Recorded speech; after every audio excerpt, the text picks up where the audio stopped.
You're listening to The Art of Imperfect Adulting. I'm your host, Amy Stone. Here, I share stories from real people navigating the adventure that I call adulting. Are you ready? Me too. Let's do this. Hello, friends. So in this episode, I'm going to introduce you to Maureen Pound, and we talk about being a single parent and dating. Maureen shares with us the season of her life, the story of a season of her life when she realized that she wanted to make a change about this part of her life, and then what she did to make that happen. There's a lot more to it than that, but you got to listen to hear it. So, one of the things I love about this experience and this conversation is that Maureen and I are basically on opposite sides of the world from each other, but we were still able to connect, have this terrific conversation, and share it with you. In fact, it's morning as I recorded this where I live, and it's the middle of the night where she is. So, special thanks to Maureen for making this happen and this amazing conversation. So, are you ready? I'm definitely ready. You're going to love it. Let's go. Maureen Pound, welcome to the Art of Imperfect Adulting. Are you ready for a fun chat? I certainly am. I am excited to have this conversation. I think this is going to be a lot of fun. I begin almost all of my interviews by asking my guests what part of the world they call home. Where are you these days? I'm in Melbourne, Australia.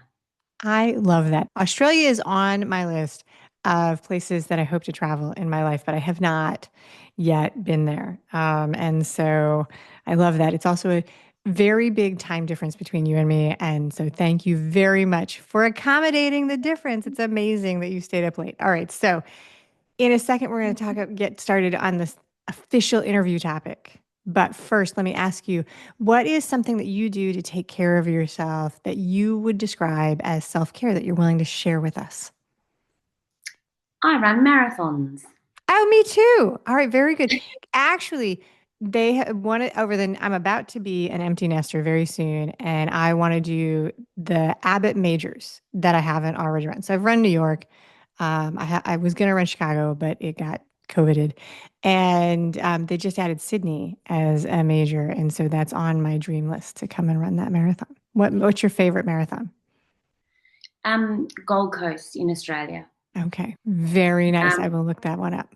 yeah, it's very it's a narrowish course, and so there's people everywhere cheering you on the whole way. I'm really slow, so it's good to have people still there cheering. Yes. No, it's absolutely, absolutely good to pick a course if you, that's the reason I like the big city races because there is the crowd.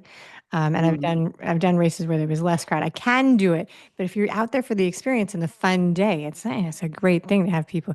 It's nothing quite like having total strangers cheering you on, I gotta say. So it's a good feeling. I recommend it Yeah, to yeah. everybody. Mm. All right, now topic of the day, not marathons, actually. So the topic of the day is that you were busy raising your kids, having your family, and you woke up one day and you realized that you had not had sex for 7 years. These are your words, yay. And you decided that you wanted to change that. And I love the way you phrased that. I can imagine the mental talk. I'd like to change this. I'm super ready for this conversation. I think it's going to be a lot of fun. I want to start with the question. Can you tell us how many kids do you have? So I have two kids, and I was in my late 30s, and I thought I'd meet a nice bloke, and I dated a bit, but I didn't meet anyone. So I didn't want to miss out the experience of having children. I'm one of nine myself, the youngest. And so I had two children by anonymous sperm donor starting at 40. The first one was due on my 40th birthday. And so then I spent years happily mothering, blissfully exhausted, Yep. and then um, we mentioned the marathons. I like keeping fit. I'm an entrepreneur as well.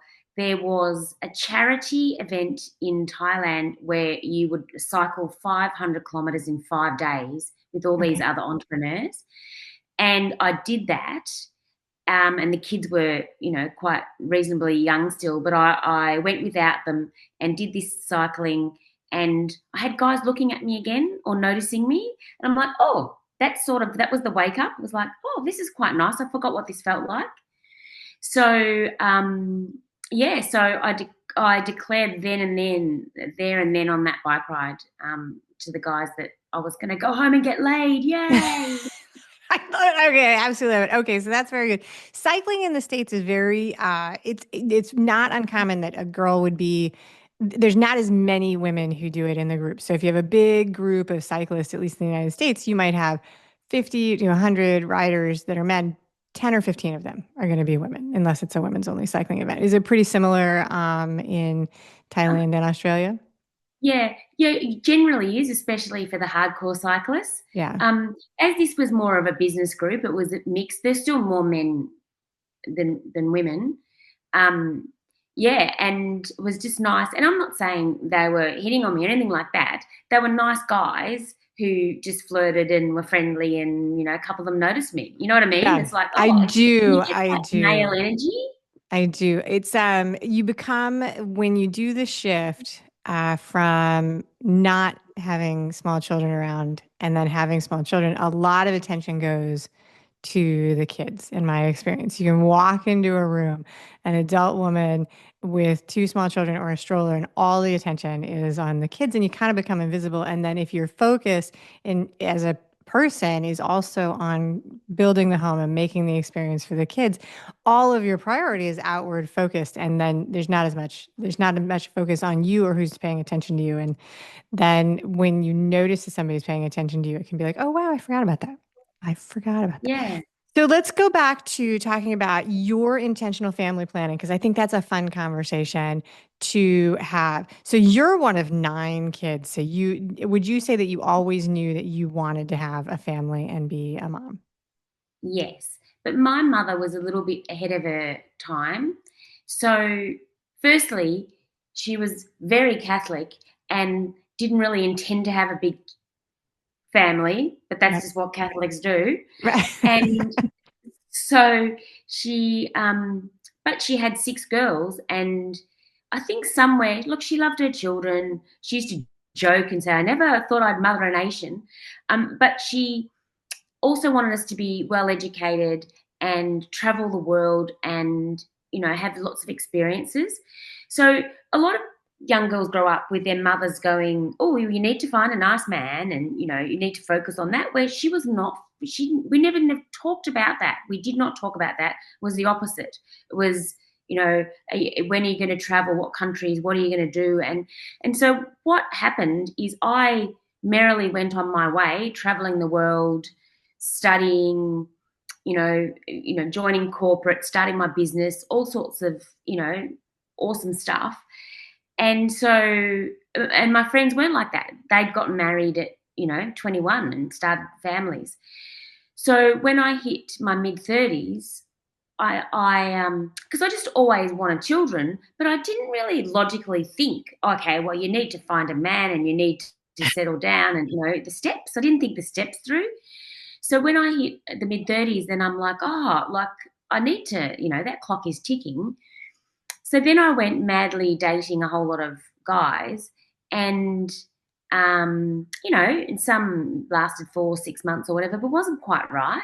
And there's a lot of pressure at that stage in your life. Yep. So I think women also behave a certain way when their clock's ticking, and yeah, really nice people, but it just wasn't working.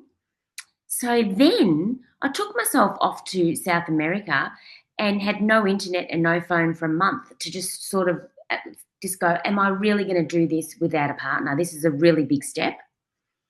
And I came back and decided that I would. So then it all happened pretty quickly. Once I'd made the decision, I found a donor. In Australia, there's very few donors. It's very Okay. regulated, one of the most regulated places in the world.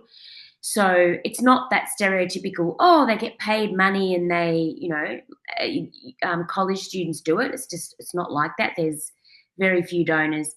So I was very lucky to find a donor and have two amazing children. That is a fantastic story. So you put a lot of thought into this and actually took yourself out of the rat race to make sure you focused on it. What were some of if you remember from back then, what were some of your concerns at looking forward to single parenting? What were some of the things that you were unsure of? So, just the first things that came to mind: judgment from others, and those closest to me, um, and my mum, amazing person, but like she was quite elderly at that stage and took a bit to get her head around it. And what am I going to tell the women at golf? Yeah. um, so there was the judgment. There's the practicalities.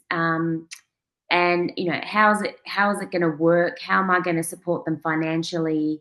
I Okay. remember having lots of discussions with one of my sisters, like the decision making. I'm going to make all these decisions on my own. It's going to be hard.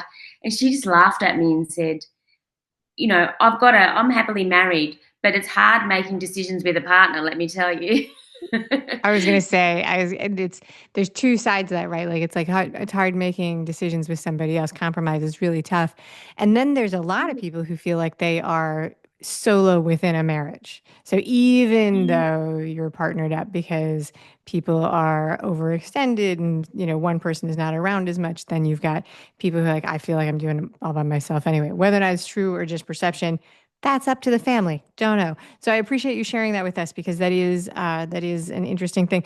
So did you get some pushback? You mentioned that your mom, it took her a little while to come around to it. Was there anything Yeah, else that you and got and pushback I from? and I say these. This is how I remember it, and maybe she didn't say it, but I remember the day that I was walking around these gardens, and I'd made the decision, and I rang my mum. She was the first person, and I said, "Look, I've just decided that I'm going to have children on my own."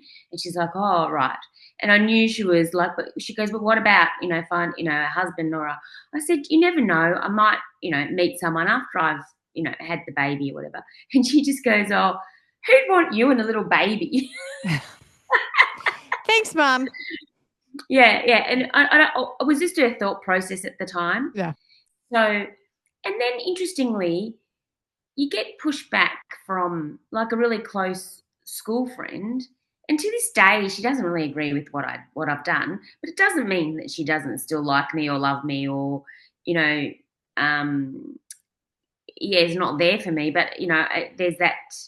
Yeah, she just it's just against what she believes. She believes that every child needs a father as well. Um, and yeah, so but the thing is, talk about that some people doing it alone.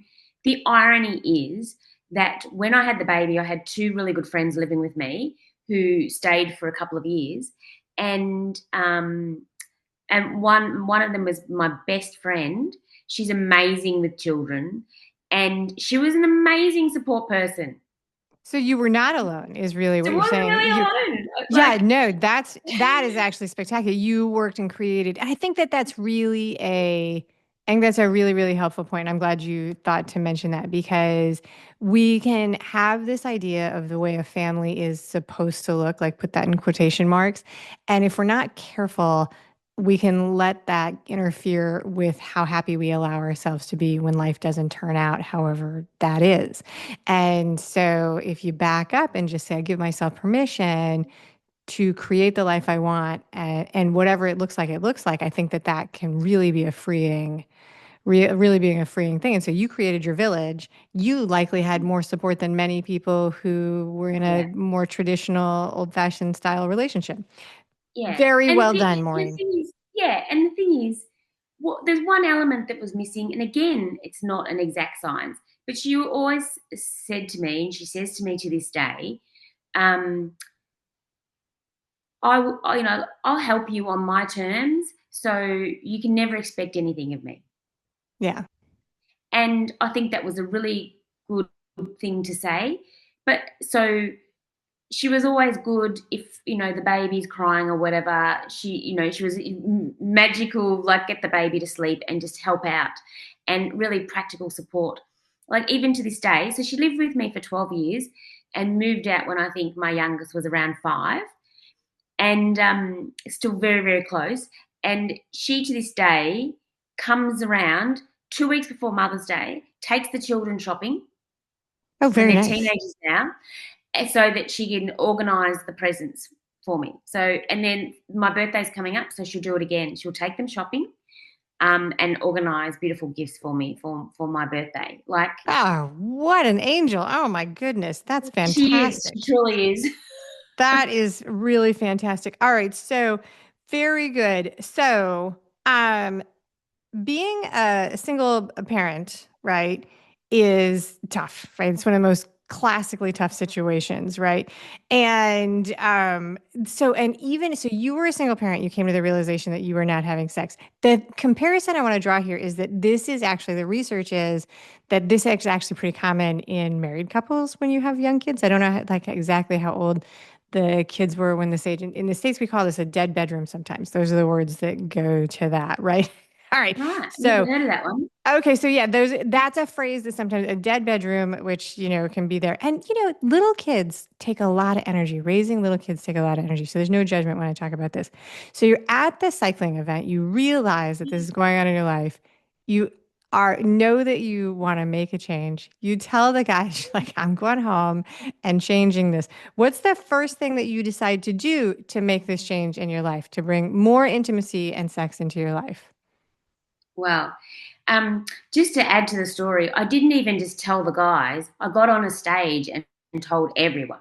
Oh my goodness. All right. So like this is like a This business is seminar this. and you're presenting on a stage and you make an announcement. Yeah, yeah.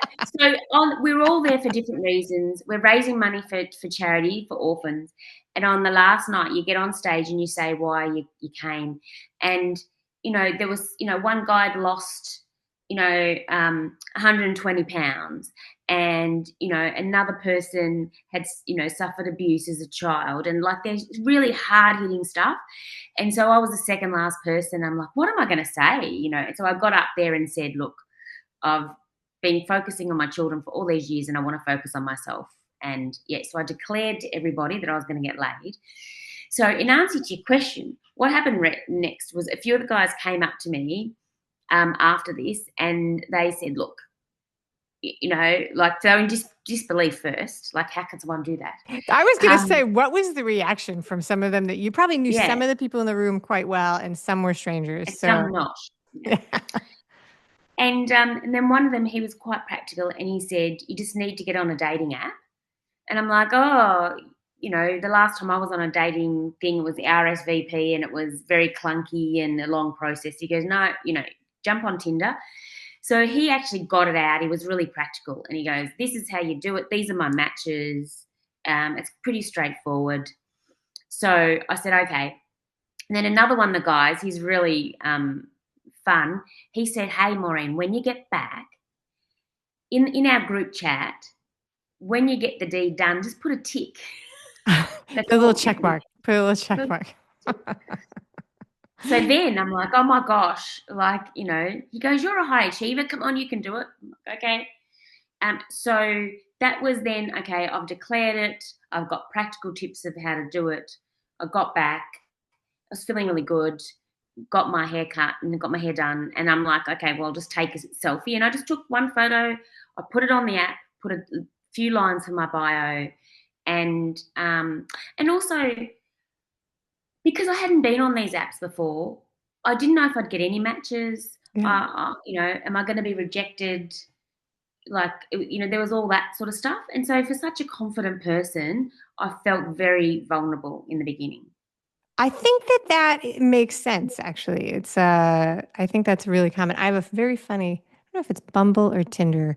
So my single days were really before the apps, to tell you the truth. Like, so I met people the old-fashioned way at work and bars and social events. Yeah, But then in my 30s, I had younger friends who were on the apps, and maybe it's the cycling that reminds me of this story. But we were before a ride, and I was with some of my friends, and they were younger. And one of the people handed me her phone because she was talking about being single and being on the apps. I didn't know about the swiping and the this and then that, and her screen was kind of cracked, and I was trying to see it, and I don't remember exactly what I did. But on somebody's picture, I did something. She's like, "Oh my gosh, why did you do that?" And I was like, "I don't know what I'm doing. You handed me your phone." She's like, "You like super like this person." Now they think I'm super. I was like, you all handed an older person an app that I have no idea how to use. Like, this is on you, kid. This is on you." But yeah, it is the way we do things. But I think that, yeah, you know, I mean, it is interesting that you would feel confident to stand up in a room of peers and make the announcement, and then the nerves would kick in when you put yourself onto the app. That's an interesting part of this story. Yeah. And then I also, like, I think we all have our hang ups from our past. I remember when I was about 16 and hanging out with, we went to the Catholic girls' school and there was the local Catholic boys' school, and we were in this Italian restaurant for lunch, and must have been the end of term or something. And the boys came in and they rated us as they walked past Oh, goodness. out of 10, and so the 6.5 is still ringing in my head, Ugh, 30 years later. brutal. And it was just like, oh, so those sorts of things come up for you around, and then also hanging out with girls at school, my friends, a couple of them were really, really traditionally beautiful. And so they got all the attention as well. So there was all that stuff going on for me in the background, around it. And it's funny that I thought I'd put all that to bed, and then it came up when I got on a silly app. Yeah, that is interesting. That is very interesting. Mm. So you create your profile, you put yourself out there. This is something you have to learn how to do on your own. Like it's a totally new skill set. So, and you have some reservations. How did you figure it out? And what was your success? Did you find that it was a positive experience right out the gate being on the apps, or was there a learning curve, or how did it come together? So it was a real positive experience because I got matches and I got interest. And at that point, because I think also you can change your mind around what you want on Sure. apps. Sometimes you go, okay, actually, I just want to get laid, or I want to have walking dates, or I want to get to know, like what do I, adventures, like what do I want? And so in the beginning, I got some matches, and I actually got laid within 3 days. Like it was my goal, tick. And did you Um, go into the chat and put the tick box? Did you go yeah. into your group chat? And what was the response from the peanut gallery to that? Oh, they were just so happy for me. Like I'm still in the business group all these years, later, and they still, sometimes they still talk about it. Um, so yeah, it's remembered. And then, but then comes the roller coaster of online dating. Okay. So um, sometimes you feel hurt. Sometimes, even though I knew I didn't want a long, life-term partner, you still, the hormones kick in. You've been intimate with someone, and so it's navigating all that sort of stuff. Okay. Um, so you're talking to someone, and then they unmatch you. I don't even Mhm. like the term ghosting, because I think a lot of times, my friend and I talk about it a lot.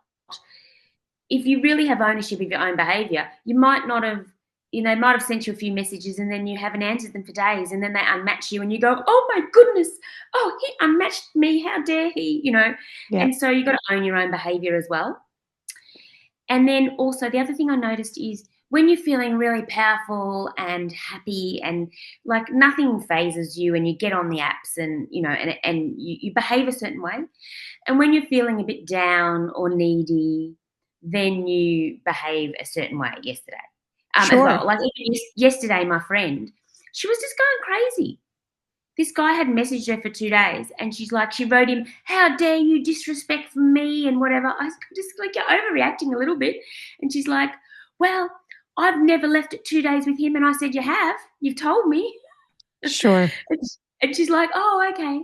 So it's like, it's just, for me, it was a bit of a roller coaster, but I accepted the roller coaster, and I made sure that because sometimes you want that dopamine hit of matching and whatever, but I try to get on when I'm feeling good. And so just being aware of your mindset and your emotions when you put yourself when you're running, when you're on the app. So your initial goal in going on Tinder was a physical connection, intimacy, a spontaneous, sort of a spontaneous relationship. I don't know if that's the right word. Did you ever like, did you, at this point, you have kids, you're a parent, you've got a family. Has your intention sort of always stayed in that side? You're looking for companionship and connection, or did you ever sort of think to yourself, oh, maybe something forever? Like where did your mind go with that over the years? There was a couple of maybes sometimes where I'd go, oh, um, uh, it would be nice, Yeah. a little bit of fairy tale esque, Yep. and but then reality always kicked in that my children are my priority, and we have a really fantastic life, and I didn't. I already had my village, Yep. and sometimes people, and I feel very fortunate for that, they try and get all the things in a partner: their adventure buddy, their lover, their companion, all those things. The person to talk to when they're down, the person to talk to when they're happy. I've got that with all different people That is actually kind of brilliant when you phrase it like that. It's a lot of pressure to put that on one on one person. person. Yeah, that is actually really, really very smart. I like the way you mentioned that. So, one of the things, and this is just a very practical question. So I find the season of my life where I had young kids, my youngest is about to turn 19. But the season of my life where I was spending a lot of time with young kids, which is when your kids were pretty young when you started this project, right? Um, I had no energy for evening events. I was I would not have been. How did you manage the actual like dating and scheduling? Was that hard, or did you have a support team where you had babysitters and things like that? Like what were the very practical things about managing your energy and your time to be able to include like social events, like dating and social events? So, um, in the beginning, there were some like evening events, and uh, I would drive the kids to another single mum friend, and the kids would play, and then I'd be gone for 3 hours, or well, depending if I was going to dinner or I was just having some fun or whatever it was. But there weren't that many. So what ended up happening is, because I have set my life up as an entrepreneur to do things my way, I have plenty of time during the day. So Okay. it didn't really, the kids were at school by the time this all started happening. So a lot of them were like some morning delight. Okay. um, yeah. So it was more like, like I'd say I was a break in the day, or whatever.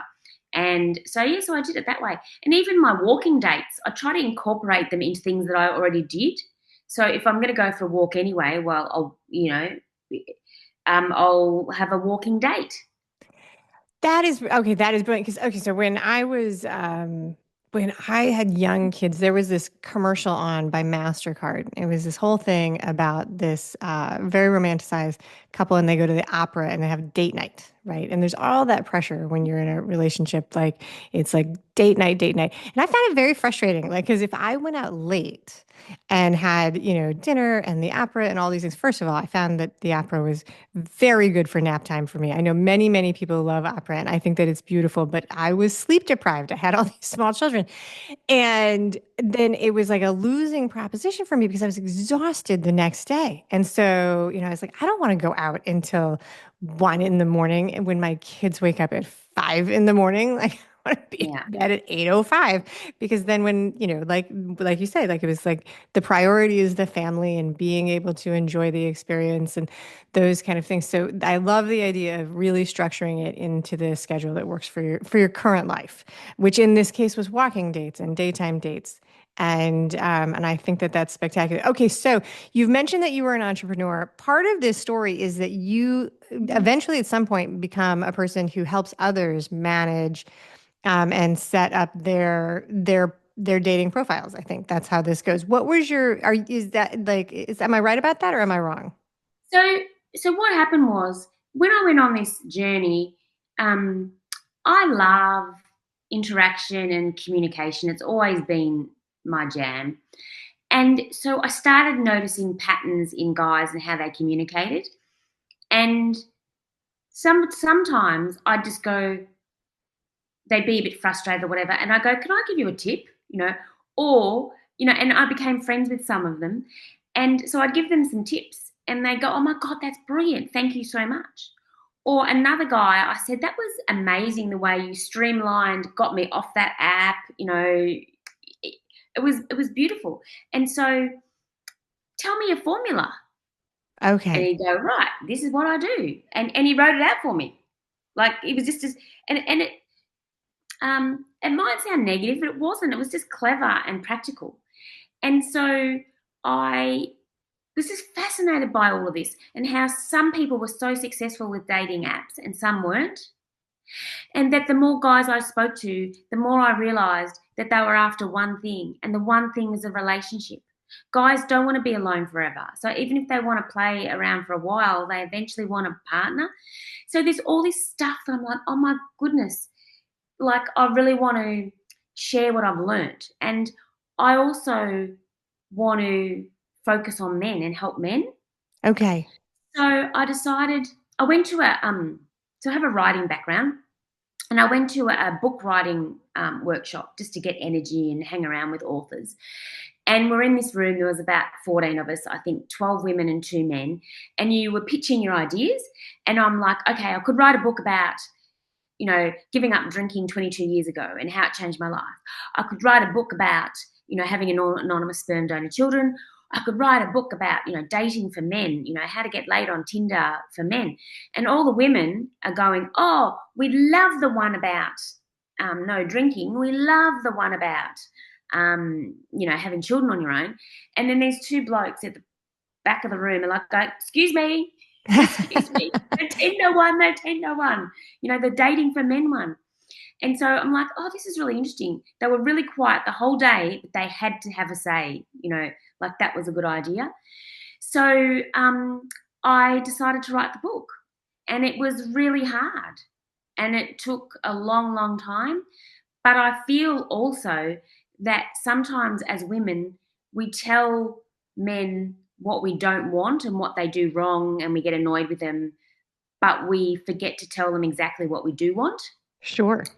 So I just wanted to put it in a really positive, kind way that's really practical.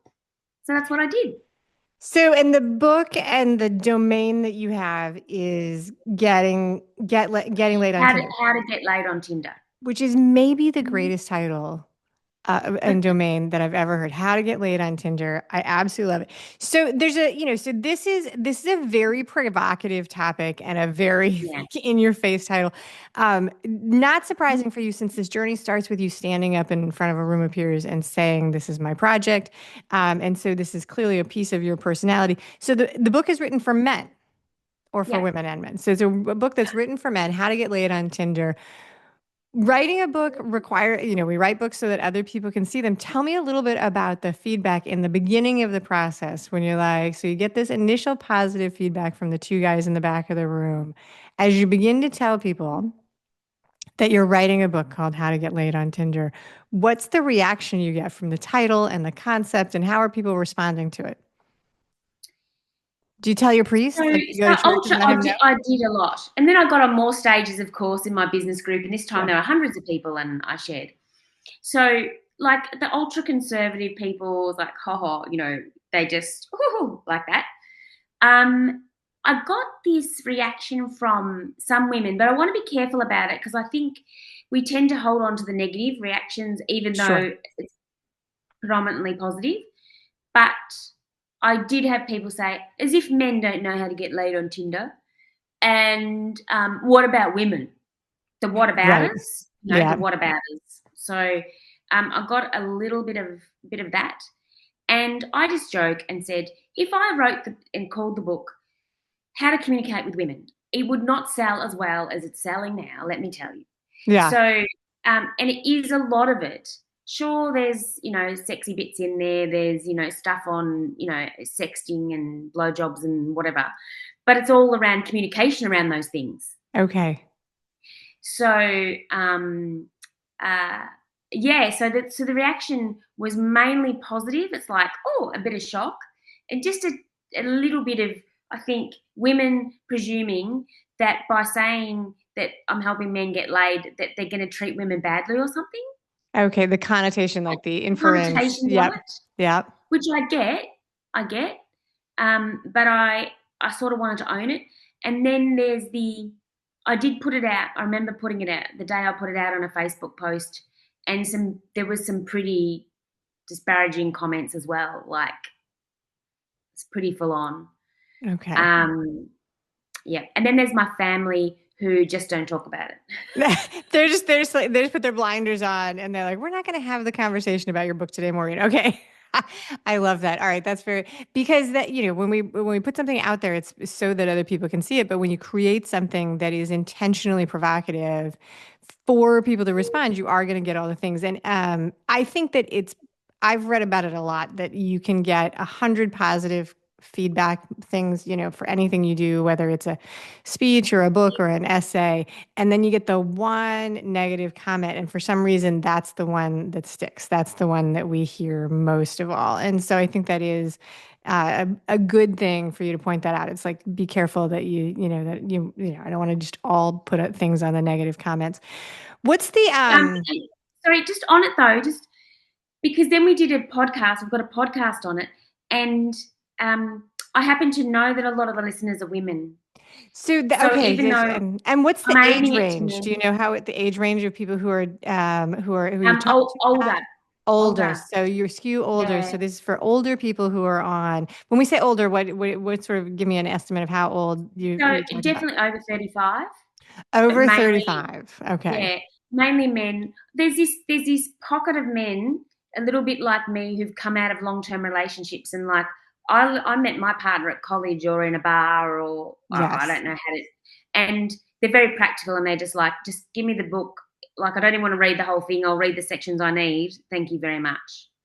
That does seem, I'm usually a person who I'm like against like gender differences and stereotypes. I'm like, I think it's very more vague than that. But that is a pretty standard thing when you're talking to a very pragmatic group of gentlemen, shall we say. They're like, I just need the steps. Just give me the list. I'm going to do it. I don't want to, I don't want to give me. And then when you talk to more gentle, a lot of times a different group, you need to give a lot more explanation, like a lot more color, a lot more experience, and so on and so Yeah. forth. So that's very interesting. All right. So you wrote a book, you have a podcast, and so now we're gonna do the final questions in a minute. But I want to give you a chance to be very direct and tell the people who are listening how they can find the book, how they can find you, how you work with people today. Give us some of that information, and so that people know how to find you. Sure. So it's how to get laid on Tinder.com. So everything is there. So you can buy the book on Amazon. You can buy old fashioned hard copy. There's the podcast, and there's also I'm having a mental blank. um, it's, um, anyway, it'll come to me in a minute. Yes, but all the socials is on there. It's all under the same thing: how to get laid on How to get Tinder.com. laid on Tinder. How long ago was it that you wrote the book? A couple of years ago, but I've Okay. updated it since. And obviously, it's also for Bumble or Hinge, or the I was going to concepts are the ask. same. Okay. Yeah, I was but gonna ask. yeah, I've got a section on the different apps and which ones you choose. Most people actually are across a couple. When they're doing online dating, they usually go hard. Yeah, no, well, I mean, there's all the different apps and all the different things. And it's, we talk about it. So in the United States, there's currently a lot of pressure. People are looking for in-person connection. There's a conversation that's happening about loneliness and all kind of things. And the apps are a tool to meet people in real life. So I think that's very good. Before we go into the final questions, are you still on the apps? Are you still actively engaging and doing things on the apps, or are you, No, yeah. and no, I'm quite content. You've moved Um, off. um, Taken your experience and you've moved off as an expert.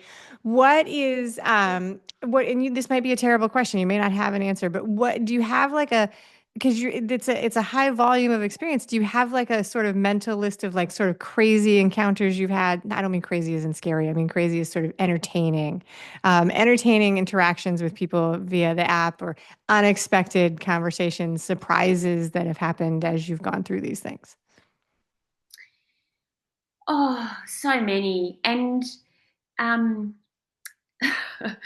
like one guy, um, I'm a member of this exclusive, like it's the Melbourne Cricket Club, but we have this, like, it's almost like the Super Bowl. We have Okay. a football match each year.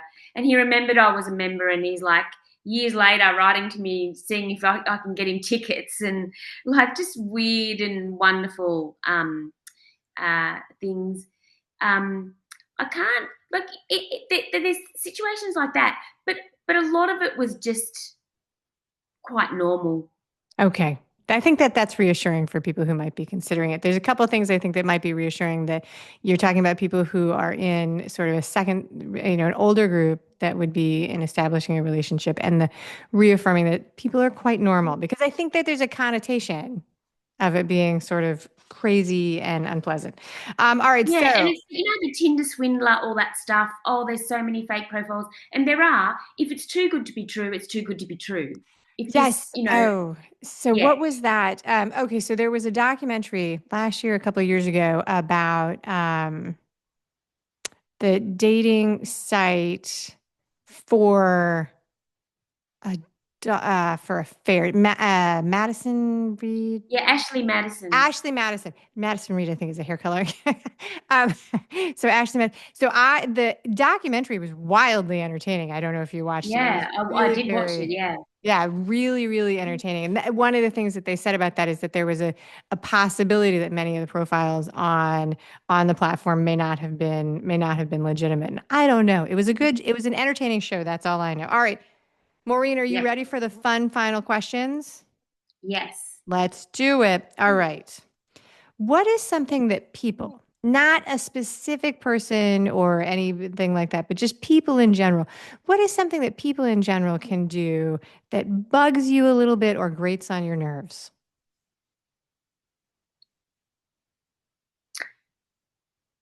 Not ask questions or show interest in others. Not asking questions or showing interest. No, very nice answer. I can see that. Especially since you're into communication. I think that that's a very, I think that's a great answer. It's All right. like it stopped them. It stops them getting many places in life and learning. I just anyway, yes. All right, very good. All right, so as an author, I'll ask you, if you like books as a reader, and if you do, and how do you prefer to read like a paper book, an e-reader, or are you a person who listens to audiobooks or all three? Paper books, hands Paper down, books. forever. I'm addicted. I used to teach literature many years ago. There's nothing like being able to hold a book in your hand. And when I go traveling, that's one of my guilty pleasures is at the airport, I choose 3 books to read on the plane. Okay, so you go into the bookstore and you stock up and you do those books.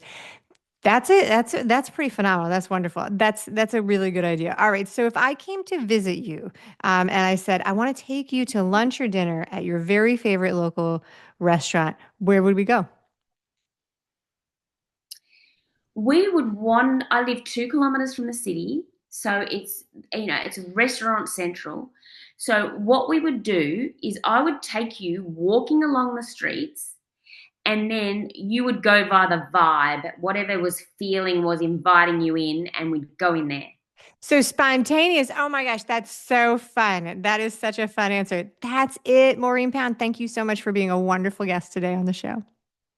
Thank you, Amy. I loved chatting with you. Thank you for listening today. I hope that you enjoy the show. And before I go, I want to encourage you to become a bigger part of the conversation. Obviously, subscribe wherever you're listening to the show. Listen to more episodes. That'd be great. Obvi again, please write a review and tell your friends about the show. That truly is a great help for getting the show in front of new people. Okay, but more fun for you yourself. head over to imperfectadulting.com and join the email community. You'll get some free stuff right away, and that way you'll begin to get the emails about the podcast. This includes the links for the special offers from the guests, and it's the only way to get that. Also, if you aren't in the mood to listen, I actually include an article directly in those emails. Whee! Now, if you love this and you crave more time with me, Amy, as a coach, a mentor, or just adultier adult, numero uno, check out The Village. If you have a story you want to share with the listeners, I'd love to hear from you. I have an open application. Just let me know you want it. And that's a wrap for today. Until next time, remember, the journey is the destination. Ralph Waldo Emerson said that, not me. Well, until just now, I did just say it. But what I want you to hear today is that if your adulting journey isn't going the way you expected, that may not mean that you're lost. It may just mean that you're on your way. This is Amy Stone, signing off. The Imperfect Adulting podcast is created and produced by Amy Stone and Amy Says So. Anything expressed on this show is offered as entertainment, and the views of the guests may not always represent the ideas and viewpoints of the host. That's me. Amy does not intend or hold herself out to provide professional advice or recommendations of any kind. In the end, you and you alone need to make those kinds of decisions based on your personal and individual situation, needs, circumstances, and comfort level.